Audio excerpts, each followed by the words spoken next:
Et bonjour à tous, bienvenue sur la chaîne de l'Hexamone Crypto. Nous sommes le mardi 9 avril 2024, il est 7h50 à l'heure à laquelle je fais cette vidéo. On va faire un point bien sûr sur la situation du Bitcoin et on va regarder quelques cryptos. Donc on est parti dans cette vidéo. Allez, on démarre avec des petites actualités d'abord. Avec la première actualité qui correspond au listing sur Binance. Il y a eu la crypto TNSR, donc le Tensor qui a été listé sur Binance. Et regardez quand même au listing, elle a juste surperformé cette crypto. Elle a pris un plus 6000% ou je ne sais plus combien. Ouais, voilà, 8000% à son maximum. C'est quand même assez hallucinant. Donc bref, je rappelle quand même que les listings, c'est toujours très déconseillé de rentrer lors d'un listing. Il faut rentrer en général avant le listing parce que tous ceux qui rentrent dans un listing, la plupart se font piéger. Les gens pensent rentrer ici alors qu'en réalité, leur ordre va être déclenché ici ou peut-être même encore plus haut. Donc ouais, les listings, c'est jamais bon de rentrer pendant le listing, mais toujours avant. Après, autre petite actualité, là aussi du côté de la Fed, eh bien, potentiellement, les taux d'intérêt pourraient monter plus haut que prévu et faire dérailler le marché crypto. Alors oui, c'est vrai qu'il y a quand même encore cette lutte contre l'inflation qui n'est pas encore tout à fait contrôlée du côté de la Fed. Alors, on pensait avoir potentiellement un point pivot aux alentours de cet été, avec potentiellement un début de baisse des taux d'intérêt, mais vu que là, en fait, en réalité, c'est pas encore tout à fait d'actualité, c'est pas encore tout à fait contrôlé, et bien potentiellement, on commence à penser que potentiellement, il pourrait y avoir une nouvelle hausse des taux, ce qui serait malheureusement très mauvais signe. Je rappelle qu'au contraire, tout le monde attend une baisse des taux, et mais là, si on a vraiment une hausse des taux, ce serait vraiment quelque chose de très mal perçu au niveau de l'économie, au niveau des marchés financiers et bien sûr sur les assets à risque, donc notamment nos crypto-monnaies. Donc ça, il va falloir surveiller effectivement tout ce qui va être dit par la Fed ces prochaines semaines. Et là aussi, aujourd'hui, eh bien en fait, pas aujourd'hui, pardon, demain, le mercredi 10 avril, eh bien on va avoir des indices extrêmement importants parce qu'on va avoir l'IPC Core mensuel et l'IPC annuel. Donc là, ça va être effectivement très intéressant de suivre ça. Ça risque vraiment d'avoir des impacts concernant eh bien, les marchés financiers et nos cryptos. On va aussi avoir le stock de pétrole brut, pardon, et à 20h, regardez ça, les minutes de la Fed. Donc c'est ça, demain à 20h qu'il va falloir vraiment écouter pour voir ce que notre ami Jérôme Powell va justement nous dire à propos de ces fameux taux d'intérêt. Donc ouais, à surveiller de très près, mais attention tout de même, attention à ça. Allez, nous, on va rentrer dans notre analyse technique du Bitcoin. Bien sûr, je rappelle à tout le monde que tout ce que je vais dire dans cette vidéo n'est en aucun cas un conseil financier. Alors, Bitcoin, vu jour, eh bien, regardez ça. Il l'a fait. Il l'a fait. Ça y est, il a réussi à aller chercher son dernier point haut ici et il a réussi à le breaker. Donc ça c'est la bonne nouvelle du jour. Alors oui, c'est vrai qu'aujourd'hui, on a plutôt un retracement pour l'instant, mais c'est tout à fait normal et tout à fait logique parce que souvenez-vous, je vous avais dit que le Bitcoin devait absolument récupérer ici son dernier point haut, qui se trouvait ici aux 71 318 $. Donc ça, c'était le dernier point haut qu'il fallait récupérer. Or, quand on voit la clôture d'hier, eh bien, on a clôturé ici, hier, on a clôturé à 71 630 $. Donc effectivement, on a réussi à récupérer le dernier point haut. Donc ça, c'est une première bonne nouvelle. Maintenant, là, en faisant effectivement ceci, ça nous a permis de valider justement, je vous le rappelle, la figure chartiste en double bottom en vue jour. Maintenant, attention. Attention, soyons extrêmement prudents. C'est pas parce que la figure chartiste est validée qu'on décolle to the moon, ça y est, c'est bon, on est riche. Surtout, ne soyons pas naïfs. Je dis ça parce qu'il y en a qui pensent comme ça malheureusement, donc je me permets vraiment d'insister lourdement, ne soyons pas naïfs. Après la cassure d'un niveau clé, je rappelle la règle, on revient systématiquement retester ce niveau clé. Donc là, on voit qu'actuellement, on est en train de revenir retester ces fameux 71 318. On est même encore plus bas vu qu'on est actuellement à 71 000 tout court. Donc là, on va avoir quand même un support en dessous à 70 210 qui nous permettrait de contrôler effectivement la potentielle chute. Mais il faut impérativement maintenant, aujourd'hui, valider ce pullback qu'on est en train de faire actuellement. Vous le voyez, on est en vue jour, ici on le voit, one day. Donc là, on a eu la cassure, c'est bien, c'est la première des 3 étapes qu'il faut. Maintenant, il faut valider le pullback. Et la 3e étape, ce sera de faire une bougie qui clôture plus haut que les précédents. Et là, effectivement, on prendrait la direction de la target de ce double bottom qui, je le rappelle, se trouve de mémoire à 81 000 $. Attendez, je vais vous la redonner.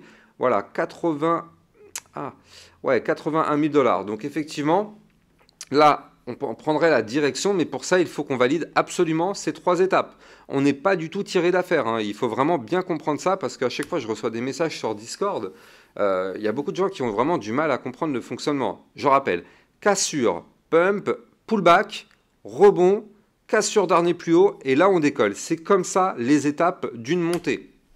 Donc là, en tout cas, ce qu'on voit aussi du côté de notre Bitcoin, c'est qu'on a enfin breaké notre triangle de compression ici, vous le voyez, par le haut. Donc ça fait plaisir. De toute façon, on s'en doutait hein, depuis quelques jours que ça risquait de péter. Moi, de toute façon, sur ma chaîne YouTube, je vous en ai parlé quand même en long, en large et en travers. Franchement, vous n'avez pas pu avoir raté cette information. Quand on regarde vraiment mes dernières vidéos concernant le Bitcoin, il n'y avait aucun doute sur ça. D'ailleurs, ça, c'était ma vidéo de dimanche, Bitcoin target 80 000 $. Enfin bref. Donc là, aucun doute sur le fait que le Bitcoin pouvait breaker effectivement ce triangle de compression à la hausse.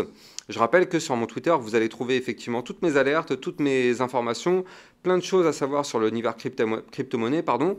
Donc voilà, n'hésitez pas, vous allez trouver le lien de mon Twitter en description de cette vidéo. Et n'oubliez pas de mettre des likes et des commentaires, partagez au maximum mes vidéos pour référencer au mieux ma chaîne YouTube. Donc là, on voit que du côté du Bitcoin, on a breaké donc notre triangle de compression, ce qui nous donne effectivement eh bien, un mouvement impulsif haussier derrière suite à cette cassure. Regardez ça, juste sur la cassure, on a pris combien? On a pris tout de même un plus 4% sur la cassure. Donc ça, c'est très intéressant. Maintenant, je rappelle aussi la règle. On a breaké ce triangle de compression ici. Donc, qu'est-ce qui va se passer?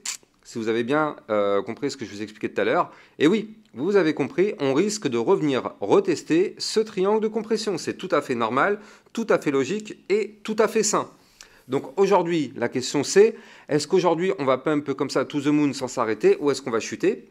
Eh bien, j'aurais tendance à dire que là, aujourd'hui, on risque d'avoir une journée plutôt baissière pour revenir chercher le haut du triangle de compression qu'on avait formé, qui aujourd'hui va se trouver ici à 69 747. Donc revoir un Bitcoin de 69 000 $ aujourd'hui, ce ne serait pas du tout déconnant.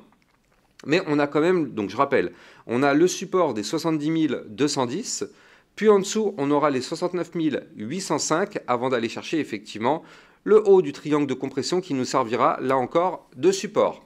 Mais je rappelle par contre, attention, on peut se permettre d'avoir un pullback, mais attention, ne surtout pas réintégrer ce triangle, ou pire que ça, ne surtout pas clôturer sous les 69 005 $, qui est une grosse zone de support, ne plus jamais perdre ce niveau clé. Voilà, donc là en vue jour, on est très clair. Maintenant, en vue 4 heures, c'est là où effectivement ça commence un petit peu à capoter. Donc là, souvenez-vous, hier, on avait eu une belle petite poussée haussière, donc ça fait plaisir, bien sûr. Et donc, suite à cette poussée haussière, on avait breaké ici le range par le haut en vue 4 heures, le haut de range qui se trouve à 71 330 $. Donc, suite à la cassure du range, on a eu une première poussée haussière. Puis derrière, on a eu effectivement le pullback. Comme je viens de vous l'expliquer, à chaque fois qu'on break un niveau clé, on revient le retester. Donc là, on a eu notre pullback. Donc cassure, pump, pullback. Et là, malheureusement, qu'est-ce qu'on est en train de faire?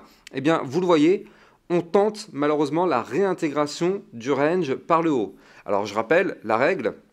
Si on réintègre un range par le haut, attention, parce que le but serait d'aller chercher le bas du range. Attention à ça. Donc là, on ne veut absolument pas clôturer en vue 4 heures dans ce range. Si on clôture en vue 4 heures, bien sûr, vous l'avez compris, on risque d'avoir forcément la chute dont je vous ai parlé un peu plus tôt dans la vidéo. Par contre, on peut très très bien se tirer d'affaire si on arrive à rester hors du range, donc c'est-à-dire au-dessus des fameux 71 330 $. Et si on casse le dernier point haut, bah là bien sûr, hein, là si on casse les 72 373, le Bitcoin va continuer de reprendre de la force, aller chercher les 73 860 $, voire même des points plus hauts et potentiellement la target des 80 000 $, comme vu tout à l'heure en vue jour. Mais là, pour l'instant, moi je pense vraiment qu'il faut laisser place au trading, c'est-à-dire place vraiment aux rudiments et aux fondamentaux. Quand on break un niveau clé, on revient le retester. Donc moi, je pense plutôt qu'aujourd'hui, ça va être une journée de retest. Donc on reviendra chercher des niveaux clés plus bas pour voir si ça tient ou pas, pour que dans les prochains jours, effectivement, on puisse avoir une remontée. Surtout que, comme je vous l'ai dit tout à l'heure, on s'approche de demain, on s'attend à avoir des indices extrêmement importants. Donc à voir comment le cours va se comporter. Donc là, du côté du Bitcoin, en tout cas, vraiment, on a toutes les informations à surveiller. Je rappelle que c'est le Bitcoin qui dicte la loi. C'est lui qui, dès qu'il fait un mouvement, eh bien, ce mouvement est répercuté sur toutes les altcoins. Donc effectivement, on surveille en priorité le Bitcoin. Et donc justement, en parlant des altcoins, On va parler donc justement des cryptos comme je vous l'avais effectivement expliqué hier. Donc hier, on avait vu quoi? On avait vu la crypto GLM. Souvenez-vous, hein, hier midi, je vous avais fait une vidéo là concernant deux crypto-pépites. Donc si vous n'avez pas encore vu cette vidéo, vous ratez quelque chose d'extrêmement important parce qu'il y a deux crypto-monnaies qui sont vraiment avec des très très belles configurations. Donc n'hésitez pas d'aller regarder cette vidéo, elle date d'hier midi. Donc là, je ne vais pas parler du golem, hein, vu que justement je vous en avais parlé hier. Moi, ce que je vais vous expliquer, c'est déjà notre Ethereum, parce que l'Ethereum est extrêmement important aussi à surveiller. Donc il est où notre Ethereum? L'Ethereum, il est... Ah, j'arrive plus à le voir. Il est là. Voilà. Donc là, du côté de l'Ethereum, qu'est-ce qu'on voit? Eh bien, on voit que là, en vue jour, lui aussi, il a été chercher un niveau clé parfait. Souvenez-vous, je vous avais expliqué qu'il fallait absolument clôturer la journée sur l'Ethereum au-dessus des 3650 $. Eh bien, regardez ça. C'est chose faite et en clôturant au-dessus du niveau clé, ça nous a permis de valider, par la même occasion, un double bottom en vue jour. En vue jour, s'il vous plaît. Extrêmement important les échelles de temps. Là, on est en vue jour. On n'est pas en train de parler de vue 5 minutes. Vue jour. Donc ça, c'est important. Et donc, suite effectivement à cette validation, eh bien là, c'est pareil, hein, on retrouve comme le Bitcoin, eh bien cette phase maintenant de pullback. On a breaké les 3650, donc on reviendra, quoi qu'il arrive, retester ces 3650. Maintenant, il faudra juste voir comment on va se comporter sur le retour sur ce niveau clé. Est-ce que ce niveau clé, il tiendra? Et dans ce cas-là, effectivement, on pourra se relancer pour aller chercher les 3787, puis... 3767, puis 3895, voire même les 4000 $. Ou bien malheureusement on repasse en dessous et on annule la figure et là dans ce cas là on repasse plutôt sur de la configuration bearish. Donc là en tout cas du côté de l'Ethereum, techniquement parlant, c'est très très propre ce qui nous a formé, donc on n'a plus qu'à surveiller tout ça maintenant. Le VeChain, je vous en avais parlé aussi hier soir d'ailleurs, je vous avais fait une vidéo aux alentours de 19h30 sur ma chaîne YouTube. Je ne sais plus quelle heure il était, ouais je crois que c'est ça, hein. Je crois qu'il était, ouais, 19h55, hein, comme quoi, même quasiment à 20h, moi je suis là à vous faire des vidéos, il n'y a pas de souci, 1, 2, 3, voire 4 vidéos par jour, ça arrive, hein, bien sûr. Donc là, lors de cette vidéo que je vous avais fait hier à 20h, je vous avais expliqué que le VeChain était potentiellement sur une très belle configuration, et regardez ça. Il l'a fait, hein, il a validé. Je vous avais dit qu'il fallait qu'on break ici cette ligne de tendance baissière. Et donc là, c'est chose faite. Regardez ça, on a clôturé au-dessus. D'ailleurs, on le voit instantanément. Hein. C'est exactement là la mise en pratique de ce que je vous ai expliqué. À peine on a breaké hier, on revient tester notre ligne de tendance baissière. Vous le voyez ici, on avait breaké la ligne, et bien là, on est revenu la retester aujourd'hui. Donc là, aujourd'hui, il faut absolument par contre sauvegarder les 0,04605 pour rester au-dessus de cette ligne de tendance baissière et avoir l'espoir d'aller faire une remontada, aller chercher les 0,050, 0,73 et des points encore plus hauts.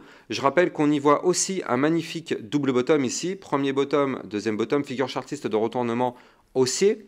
Et là, en fait, la target de ce double bottom serait d'aller chercher les... Déjà, c'est un double bottom à plus 24% et la target théorique de ce pattern serait d'aller chercher les 0,05638. Donc là, effectivement, si le pullback se valide, ça pourrait être très intéressant de surveiller ce que nous fait notre VeChain, effectivement, avec une belle configuration comme ça, plus la cassure qu'on a eue hier. Et ouais, ça, c'est assez intéressant à surveiller. Alors... on a quoi d'autre? On a le Chainlink qui tente de repasser au-dessus de zones de résistance. Donc là, on a une résistance qui se trouve à 18,066 du côté du Chainlink. Pour l'instant, on galère dessus, hein, on n'y arrive pas. Je rappelle que le Chainlink, il est un petit peu à la croisée des mondes là. On est soit en train de vouloir former un gros double bottom ici, soit malheureusement, on est toujours sur une tendance baissière avec des points hauts de plus en plus bas. Et si on pète ici malheureusement le dernier point bas des 17,347, là vous l'avez compris, le Chainlink pourrait continuer de s'effondrer. Mais là pour l'instant en tout cas, ce n'est pas le scénario envisagé. On voit qu'on a repris une belle petite tendance boule avec un rebond parfait sur le support des 17,112. Donc pour l'instant on a l'air de faire une petite remontée. Maintenant il n'y a plus qu'à breaker la zone de résistance des 18,066. Dans ce cas-là ça nous permettrait de remonter, d'aller chercher le ruban de moyenne mobile à 18,576. Aller chercher par la suite des 19,074 et là quand on sera ici, on sera plus très loin du haut du double bottom et ça pourrait être un double bottom à plus combien? Je pense qu'il est assez violent ce double bottom et ouais c'est un double bottom à plus 19%, donc ce sera très intéressant à surveiller, mais là on n'y est pas encore, on n'y est même pas du tout, donc ne crions pas victoire, c'est pour l'instant assez utopique. Un petit point quand même sur le Shiba qui a une configuration qui devient vraiment intéressante, vraiment hyper tendue là sur le Shiba. Je vais vous en parler, mais je rappelle avant ça que si vous voulez trader toute cette volatilité, vous allez trouver en description de cette vidéo mon lien de parrainage Binance qui vous permet d'obtenir un bonus de 10% à vie sur vos frais de trading. Et je rappelle que Binance étant une plateforme enregistrée PSAN, du coup, pas de risque que la plateforme soit bloquée ou autre. Ils ont eu leur enregistrement, ils peuvent exercer librement sur le territoire français. Donc là, ça c'est en description de vidéo. Donc là, du côté du Shiba, qu'est-ce qu'on voit? On voit que là, on a des bandes de Bollinger qui compressent en vue jour. Premier point très intéressant. Deuxième chose, on est actuellement, oui, c'est vrai, bloqué par une zone de résistance, les 0,030555. Donc ça, ce sera notre zone de résistance à breaker. Et on voit que là, on est en train de former, là encore, un magnifique premier bottom, deuxième bottom, figure shortiste de retournement haussier. Et pour valider ce double bottom, on n'a pas le choix, il faudra faire une clôture jour extrêmement important. Une clôture jour, regardez, je suis en vue jour. Donc il faudra faire une clôture jour au-dessus de la ligne de coup du pattern à 0,032076. Tant qu'on ne break pas ce niveau clé, inutile d'espérer quoi que ce soit, il n'y aura strictement rien du tout. Par contre, étant donné qu'on a des bandes de Bollinger resserrées, déjà la target du double bottom, c'est un double bottom à plus 28%. La target théorique serait d'aller chercher les 0,039332. Attention, énormissime résistance à 0, attention, il faut que je la dessine en plus, à 0,036001. Grosse zone de résistance. Mais avec des bandes de Bollinger resserrées comme ça, effectivement, sur le Shiba, on pourrait s'attendre à un mouvement volatile dans les prochains jours. Maintenant, attention à ne pas breaker le support ici par le bas, parce que je rappelle que si le Bitcoin se met à chuter, tout le marché crypto chute avec lui. Donc là, le Shiba pourrait chuter, aller chercher le support des 0,024614 ici. Et si on break ce support qui correspond quasiment à la borne basse des bandes de Bollinger, on pourrait cette fois-ci avoir un mouvement violent baissier. Mais pour l'instant, ce n'est pas tout à fait le scénario envisagé.